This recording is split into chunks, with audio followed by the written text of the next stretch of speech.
Bienvenue à tous. À Budapest, je suis heureux d'être celui qui vous accueille, même s'il est bien connu qu'on ne peut pas battre un record d'audience tôt le matin. Car la Hongrie a aujourd'hui une réputation en matière de politique internationale. C'est inhabituel. Un pays de 10 millions d'habitants, une armée modeste, un PIB dans la moyenne. Pas très important et pas particulièrement intéressant si on le regarde de Washington, de Bruxelles, de Berlin, de Moscou ou de Pékin. La modestie et l'humilité, mes chers amis hongrois, sont donc justifiées. Pourtant, il y a quelque chose d'attirant, d'exotique. Peut-être est-ce la langue que personne ne comprend, ou bien le fait que personne ne comprend qu'un homo sapiens puisse parler une langue aussi étrange. Chers invités, n'essayez pas. L'échec causera la dépression. Ce qui peut-être attise votre curiosité, c'est que pendant 1000 ans, un peuple a vécu ici avec son propre État et qu'il n'a jamais renoncé à la moindre parcelle de son indépendance. Mais ce qui est peut-être le plus intéressant, c'est que, alors que toute l'Europe a été inondée par un océan de libéralisme progressiste, ici, miraculeusement, une île conservatrice a survécu, une île de différence qui défie la marée libérale, les incendiaires de Bruxelles et les ouragans de Washington, mais pas seulement, et qui survit, et même qui prospère, et qui réussit, et même triomphe, et triomphe encore et encore. Bienvenue au pays de l'île de la différence.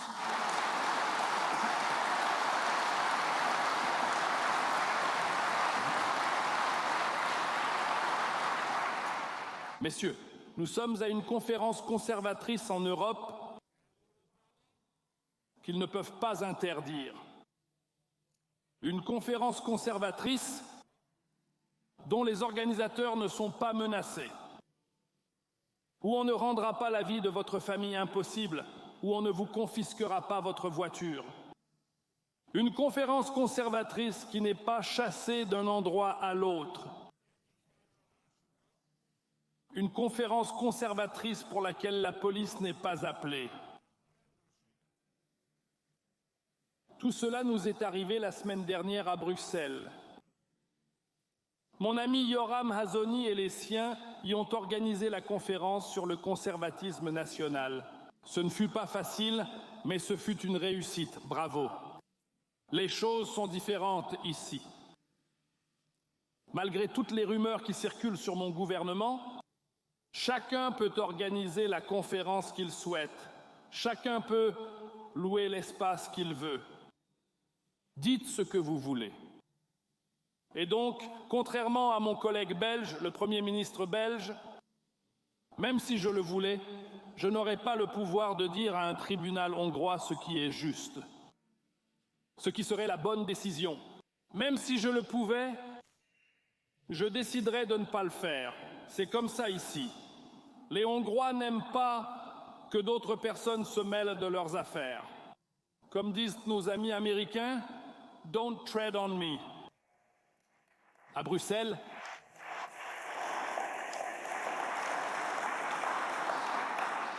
dans le paradis des libéraux européens, l'utopie progressiste européenne est déjà une réalité. Cela me rappelle la vieille blague de l'époque de la dictature soviétique. La voici. Est-ce déjà le communisme? Ou cela va-t-il encore empirer? Mais mes amis, ne nous cachons pas derrière la mode bruxelloise et ses tourments, mais soyons heureux d'être ici. Je souhaite la bienvenue à Tony Abbott, l'ancien Premier ministre australien.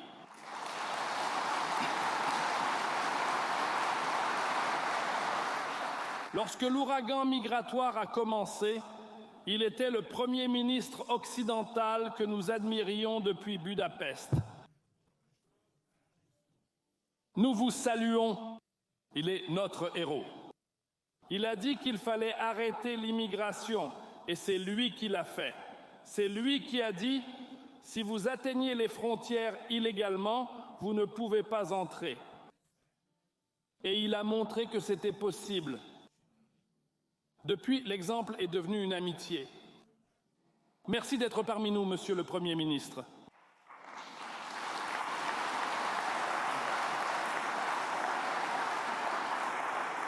Nous vous souhaitons la bienvenue, Monsieur Janez Janša, le Premier ministre éternel de Slovénie.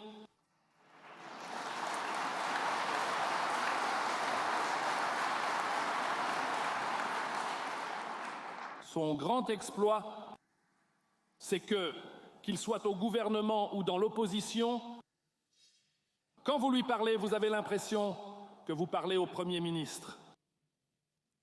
Nous saluons en lui un grand combattant qui a réussi et la gauche a fait tout ce qu'elle pouvait contre lui. Elle l'a traîné devant les tribunaux, il a été condamné, il est allé en prison. Pendant ce temps, Bruxelles est restée silencieuse. Mais il s'est relevé, il en est sorti plus fort, il est redevenu Premier ministre. Nous espérons, cher Janez, que vous partagerez un jour votre savoir-faire.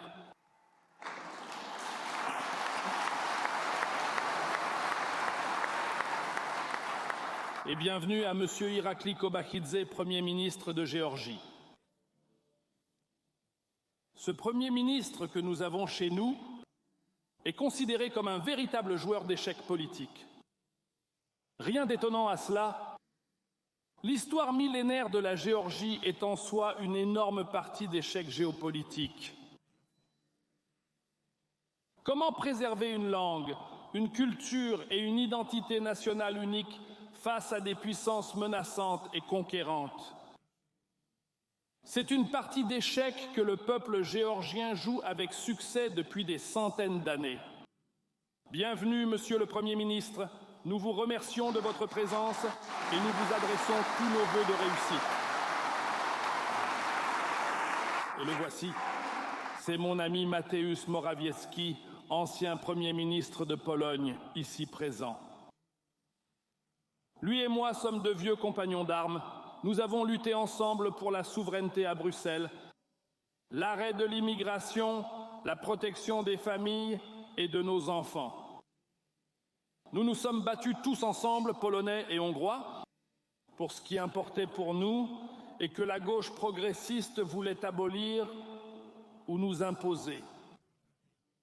Merci d'être avec nous. Réjouissons-nous de retrouver notre ami Mateusz à Bruxelles, à la tête des forces polonaises. Ils sont venus en nombre des États-Unis et d'Israël, d'Espagne et du Brésil, du Chili et des Pays-Bas, de Belgique et de France.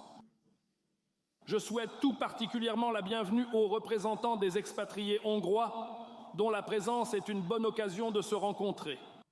Mes chers amis, il y a 2 ans, lors des premiers échos de Budapest, j'ai parlé, avec la modestie qui s'impose, de la recette hongroise du succès, il y a 1 an, et de la Hongrie comme d'un laboratoire d'expérimentation antivirale doté de brevets internationaux contre le libéralisme progressiste. Toutes ces questions étaient importantes, mais plutôt théoriques. Mais cette année, la 2024e année, n'est pas une année de théorie, mais de pratique. Cette année, il y aura des élections dans le monde entier et nous devons les gagner. Ces élections coïncideront avec de grands renversements de tendances politiques et géopolitiques à l'échelle mondiale. L'ordre mondial est en train de changer et nous devons faire gagner notre cause au milieu de ce changement. Les libéraux progressistes perçoivent le danger. Le changement d'époque, signifie leur remplacement. La fin de l'esprit progressiste mondial. N'oubliez pas qu'ils sont extrêmement déterminés, qu'ils ne reculent devant rien et qu'aujourd'hui, ils sont toujours au pouvoir. Ce sont des adversaires dangereux. Ils n'ont aucun scrupule moral. Ils ont le pouvoir et n'hésitent pas à s'en servir. Si nécessaire, ils utiliseront les organes de l'État contre nous. Mes amis américains appellent à cela l'armement des institutions de l'État. Et tout cela se passe sous nos yeux. Cela nous arrive à nous, Hongrois, à Bruxelles, tout le temps. Cela arrive au président Trump en Amérique. Nous l'encourageons non seulement lors des élections, mais aussi devant les tribunaux.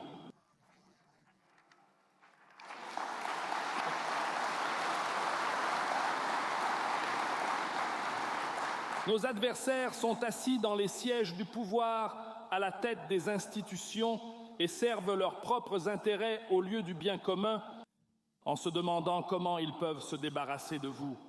C'est dans cette situation que nous devons gagner. Pour les Occidentaux, c'est peut-être nouveau, mais pas pour nous, les Européens centraux. Nous connaissons bien cette situation. Nous avons vu comment la répression politique a été mise en place par les communistes, mais je pense que tout le monde à l'Ouest ne le sait pas. Prenons donc quelques minutes aujourd'hui. Chers amis, autrefois les communistes, aujourd'hui les progressistes, prennent le fromage de notre bouche et y parviennent en 5 étapes. Pour faire des organes de l'État un instrument d'oppression. D'abord, ils redéfinissent ce qui est normal. George Orwell l'a vu, il l'a écrit. La guerre, c'est la paix. La liberté, l'esclavage. L'ignorance, c'est le pouvoir. Pour les libéraux progressistes, la première étape de leur oppression est de rendre la normalité l'exact opposé du réel. La guerre, c'est la paix. C'est ce que les progressistes disent aujourd'hui. Peace Facility. C'est ainsi qu'ils appellent le Fonds financier de Bruxelles, d'où sont envoyées au front les armes les plus destructrices. L'immigration est une ressource, disent-ils, alors que la criminalité augmente, que la menace terroriste s'accroît et que la confiance se vide de nos sociétés. La deuxième étape consiste à propager cette normalité inversée avec les outils étatiques qui pensent autrement. Et problématique, quelque chose ne va pas chez lui. Quiconque pense autrement est soit ignorant, soit fou. C'est l'image qu'il faut créer, que si nous ne les écoutons pas, cela mènerait à quelque chose de catastrophique. Puis vient la troisième étape, quand ils commencent à dire sur vous que vous avez des opinions dangereuses, que vous êtes un risque pour la sécurité. Ils envoient des sortes d'observateurs, ou plutôt des chiens de garde, de la démocratie qui découvrent alors que vous ne partagez pas leur vision proclamée de la normalité, et donc que vous êtes un radical dont la liberté d'expression peut être restreinte en toute sécurité. Dans un quatrième temps, la presse libérale se déchaîne contre vous. Ils mobilisent des activistes qui vous censurent par des moyens légaux. Puis vient Internet, avec des profils sur les réseaux sociaux qui vous dénoncent et des groupes de civils qui bombardent les tribunaux et les organismes gouvernementaux de plainte. Et si vous résistez encore, et si vous êtes toujours debout, la cinquième étape est l'entrée en action des organismes gouvernementaux. Ils reçoivent tellement de plaintes et de dénonciations qu'ils sont obligés d'enquêter sur vous. Ainsi, les organismes gouvernementaux deviennent les institutions privées des progressistes. Ils concluent que les désirs de la presse, que les préoccupations des chiens de garde sont fondées, ils vous poursuivront. Vous serez réduits au silence par l'État. C'est ce qu'ils font à la Hongrie à Bruxelles, aux conservateurs dans les capitales européennes progressistes et libérales. Et exactement la même chose se produit aux États-Unis, lorsqu'ils utilisent des décisions de justice pour tenter d'écarter le président Donald Trump des urnes. C'est ce qui s'est passé dans l'Union européenne lorsqu'ils ont essayé d'interdire Tucker Carlson par des moyens administratifs. C'est ce qui se passe en Allemagne, où les partis politiques sont surveillés par les services secrets. Et c'est ce qui s'est passé en Finlande, où l'on a essayé de faire condamner un politicien et un lanceur d'alerte pour avoir cité les Écritures. Mesdames et messieurs, nous y sommes. Mais la bonne nouvelle, c'est que maintenant, nous pouvons y mettre un terme. Cette année, si Dieu le veut, nous pouvons mettre fin à une époque peu glorieuse de la civilisation occidentale. Nous pouvons mettre fin à un ordre mondial fondé sur l'hégémonie libérale progressiste. Mes amis, l'esprit libéral progressiste du monde, tel qu'il est, a échoué.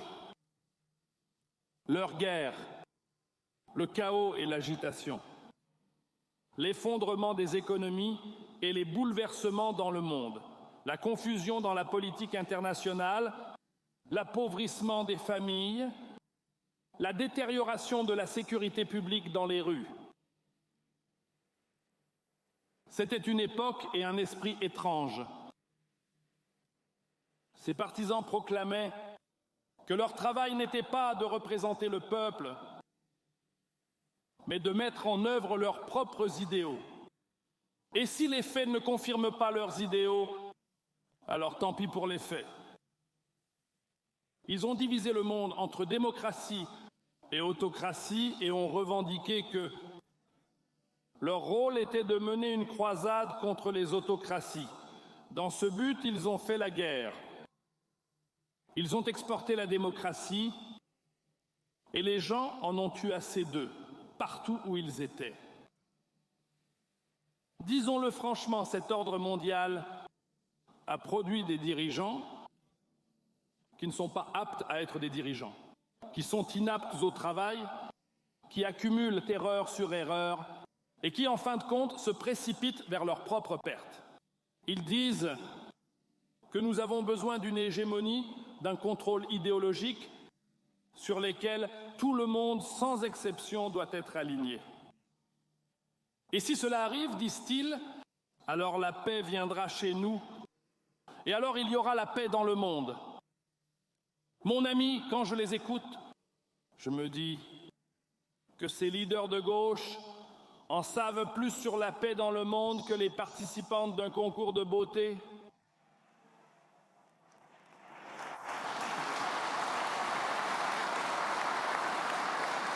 Je veux dire, mes chers amis, que c'est le moment de revenir, de remplacer l'ordre mondial du monde libéral, progressiste et en déclin, par un autre ordre mondial, par un ordre mondial souverainiste.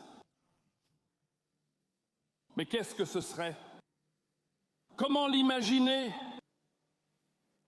Peut-être en commençant par le fait que, dans un ordre mondial souverainiste, il n'y a pas d'idéologie globale à laquelle tout le monde doit se conformer. Dans ce monde, c'est l'intérêt national qui déterminera le mouvement des États et chaque nation indépendante agira dans son propre intérêt national. Je pense également que, dans un ordre mondial souverainiste, le véritable souverain est le peuple, comme le diraient nos invités, la souveraineté populaire. Que ce ne soit plus le rôle de toutes sortes d'ONG, de grandes entreprises, de médias, d'experts, d'universitaires douteux, de décider ce qui est juste et ce qui doit être fait, mais celui des représentants et des hommes politiques élus par le peuple. J'imagine que l'esprit souverainiste du monde remplace la société ouverte à tous les vents par une société protégée où l'État protège ses citoyens. où l'immigration n'est pas organisée, mais où les frontières sont protégées, où fonder une famille est une valeur et où les familles sont protégées en tant qu'institution importante de la nation. Et j'imagine aussi que dans un monde souverain, l'économie mondiale est exempte d'idéologie, organisée selon les principes du bénéfice mutuel ou, comme on dit aujourd'hui, de la connectivité. Tout le monde peut commercer avec tout le monde. Et le travail des États individuels est de construire des réseaux de connexion qui les protègent des dépendances unilatérales. Chers amis, nous sommes à la veille des élections. Osons dire que l'hégémonie libérale a rendu le monde pire. Elle a créé la guerre là où il aurait pu y avoir la paix. Elle a apporté le chaos là où il y avait de l'ordre. Elle a été jusqu'à tenter de briser nos pays et nos familles, et ils ont voulu rayer nos nations de la surface de la terre. Les partisans de cet ancien monde siègent toujours à Bruxelles, et bien que je n'ai pas à m'immiscer dans la politique intérieure américaine, je crains qu'ils ne siègent aussi à Washington. C'est ce que nous entreprenons cette année, de les chasser de là. Que ce soit le début de l'ère des souverainistes, revenons à cette voie paisible et sécurisée qui a fait la grandeur de l'Occident. Make America great again, make Europe great again. Allez Donald Trump, allez les souverainistes européens. En selle, en armes, allons sur le champ de bataille, que la grande bataille électorale commence. Mes amis, nous allons vivre quelques semaines mémorables. Allons-y pour la victoire.